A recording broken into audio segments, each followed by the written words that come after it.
السلام علیکم، میں ہوں سلوہ سنین، آپ دیکھ رہے ہیں زور نیوز ایچ ڈی۔ آئیے نظر ڈالتے ہیں آج کی اہم خبروں پر۔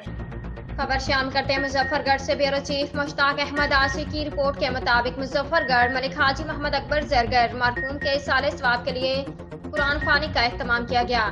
مہڑا شہر میں قائم المعروف گنبد والی مسجد میں تقریب منعقد کی گئی، جس میں علاقے بھر کی کثیر تعداد نے شرکت کی۔ تقریب میں اصلاحی فکری خطاب کرتے ہوئے مولانا محمد کاشف فرید نے فرمایا کہ آج کے مسلمان شریعت کو چھوڑ کر خوار ہو رہے ہیں۔ اگر آج قرآن و حدیث پر عمل کرنے کے لیے تیار ہو جائیں تو تمام مسلمان کا خاتمہ ہو سکتا ہے۔ مسلمان ہونے کے باوجود مسلمان نماز نہیں پڑھتا، قرآن پاک کی تعلیمات پر عمل نہیں کرتا۔